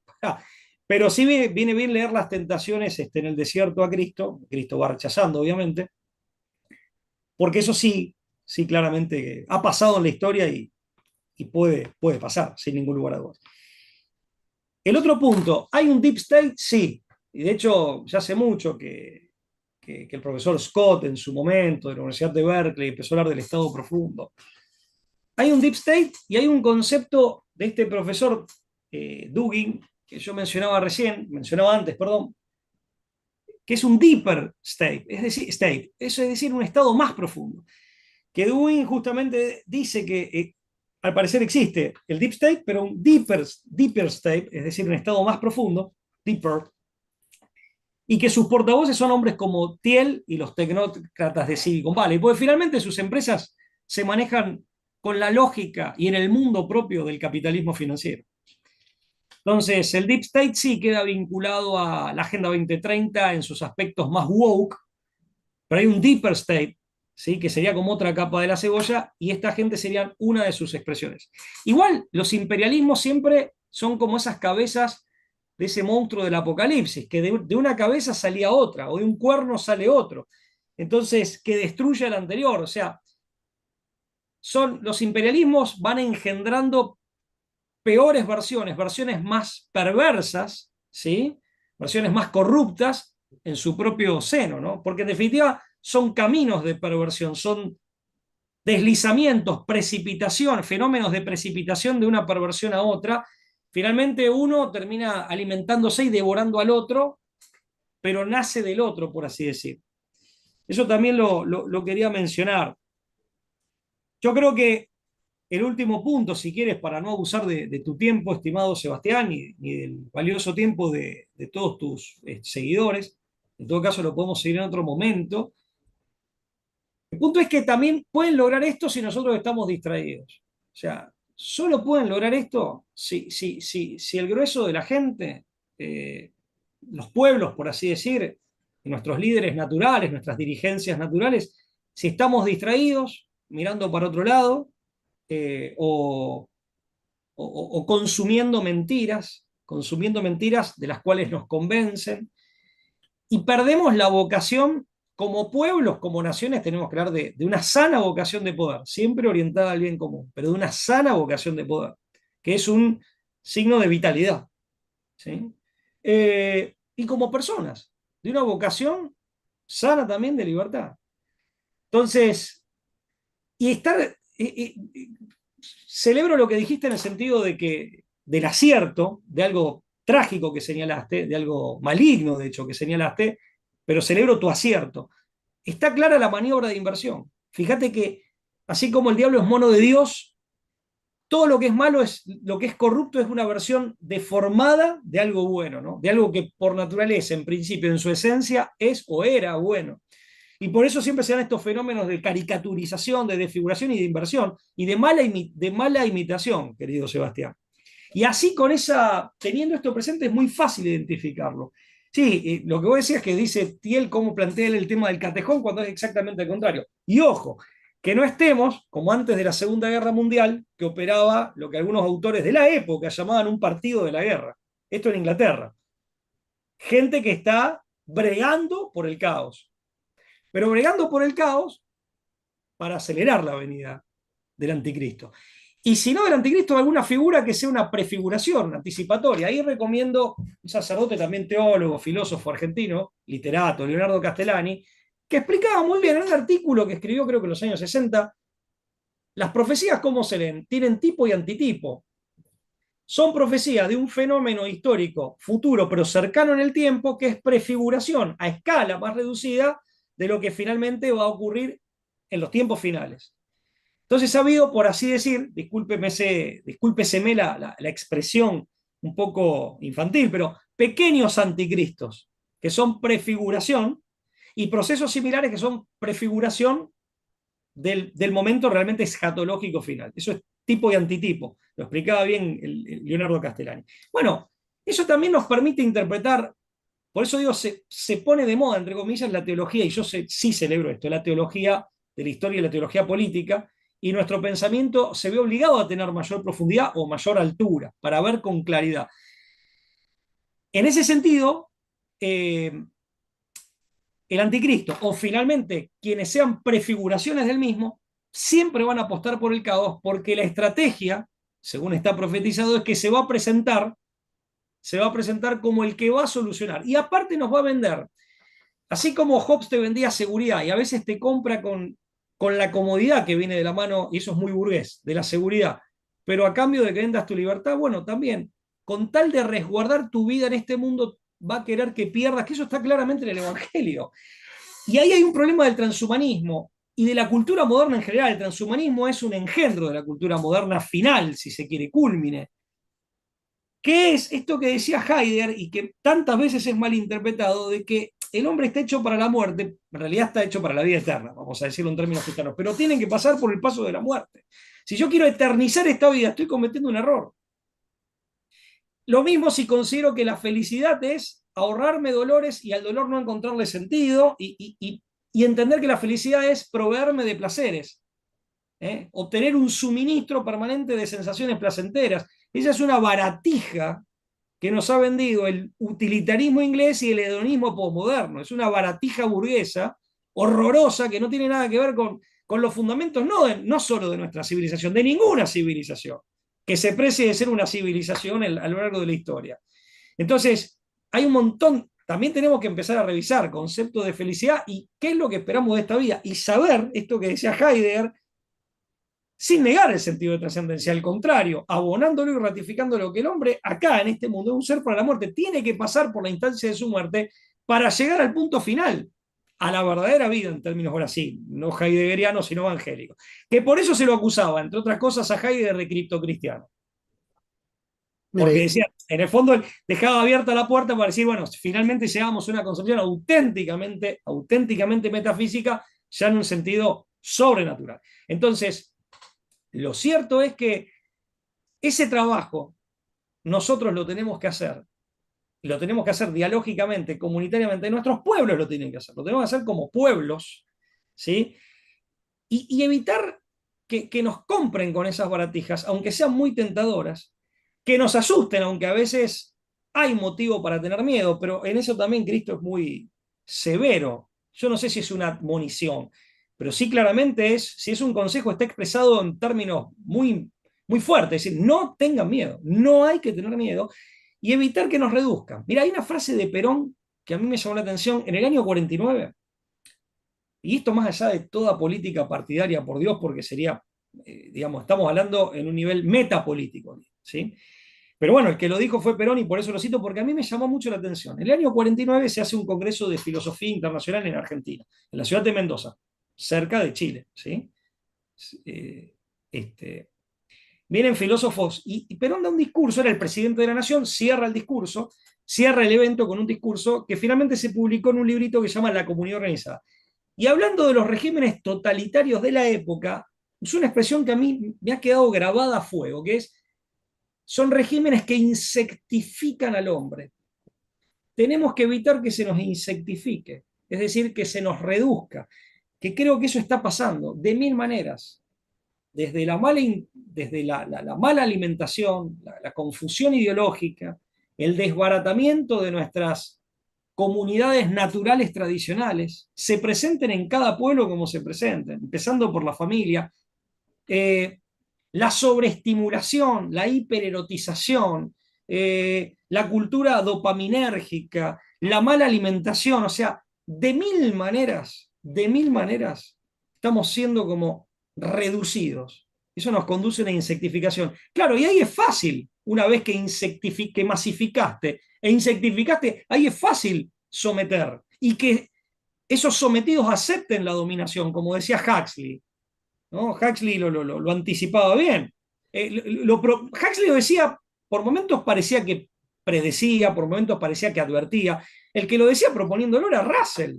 Nosotros, Lucas Carena y yo, en el libro La Guerra Invisible, hacemos varias citas muy claras de esto, de Huxley y de Bertrand Russell, que él lo proponía. Es decir, bueno, mediante propaganda, eliminación de la familia o de la gravitación existencial de nuestras respectivas familias, de los lazos sociales tradicionales, de la religión, convirtiendo la educación en propaganda, incluso habla de dieta, inyecciones, o sea, regular qué vamos a comer y qué se nos va a inocular, eso lo decía Russell.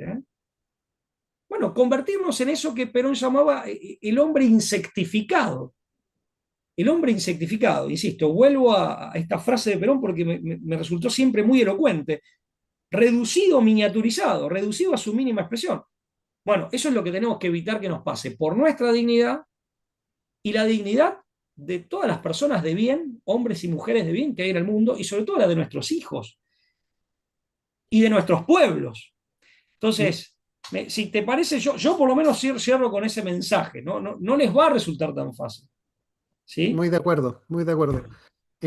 Solo una última idea para terminar antes de despedirme. Yo siempre he pensado que las religiones y las espiritualidades nos dan una sabiduría que trasciende el credo. Hay mucha sabiduría. En el programa, Eduardo Llanos siempre saca a colación el dicho de Jesús de solo la verdad los hará libres. Yo creo eso y lo leo trascendiendo la lectura meramente cristiana, sino que es adaptativo, es social, es cultural, es personal. Y esto da para un capítulo entero, o varios, pero resulta que la IA, que es hija de este Silicon Valley y estas cosas que hemos caracterizado, está colapsando, está produciendo un colapso epistémico. Es decir, ¿qué es lo que está haciendo? Está impidiendo que nosotros podamos distinguir la verdad de lo falso, lo real de lo sintético. Y estamos llegando a un punto de la humanidad civilizatorio en que ya no vamos a tener brújula epistémica porque no vamos a poder distinguir lo verdadero de lo falso. Y eso es justamente la antítesis. Si es cierto que, y yo creo que sí, que solo la verdad a lo menos nos posibilita ser libres, si nosotros ya dejamos de poder distinguir, se vuelve llanamente imposible ser libre, imposible. Totalmente. Y ese colapso epistémico es hijo de la IA. Totalmente. Nos va a enloquecer, porque de hecho la señal o el signo de cordura psíquica, de salud psíquica, es el sentido de la realidad, el sentido de lo real, ¿no? Entonces, si no podemos distinguir lo real de aquello que no lo es y perdemos la noción misma de realidad como noción y como categoría analítica, Y a nivel social, no eso solo individual. sí, eso nos hace correr el riesgo de alienarnos, sí, sí, sí. Y peor si encima está referido a la propia realidad, ya no solo en la realidad de lo que me circunda o del otro o de lo que me rodea. Sí, el riesgo es alto, el Entonces, riesgo es cuando alto, tú pero la dices, naturaleza humana se va a rebelar contra eso. El tema este es, tufillo a azufre tiene muchas miradas porque justamente estamos viendo antípodas de cosas, antípodas de cosas. sí, sí, Bueno, sí. Pablo, Ha esto sido un placer, Sebastián. podría dar Un para mucho, placer. pero Y la verdad que Dios te bendiga, te agradezco muchísimo por esta posibilidad de charlar contigo y con tu público. Espero haber hecho un aporte mínimamente valioso y quedo a disposición. Y ojalá algún día cuando visite, cruce los Andes y visite tu país, nos encontremos y pueda degustar un buen vino chileno. Nosotros en Argentina tenemos buenos vinos, pero yo he probado los de ustedes y la verdad que son muy buenos también. Así que con mucho gusto me gustaría compartir encantado. contigo un Tengo vino unas buenas chileno en tu patria. recomendaciones ¿Eh? de vinos chilenos para dar y compartir.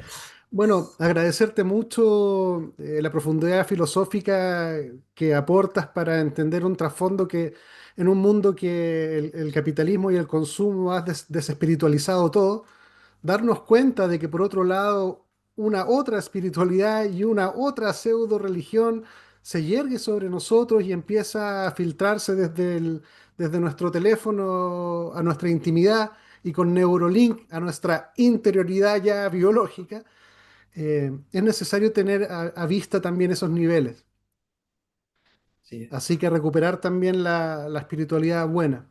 Un Sí. abrazo a la distancia, Pablo. Muchas Un gracias fuerte por abrazo. todo. Muchas gracias a todos. Ayúdenos a compartir y que tengan todos una bonita semana.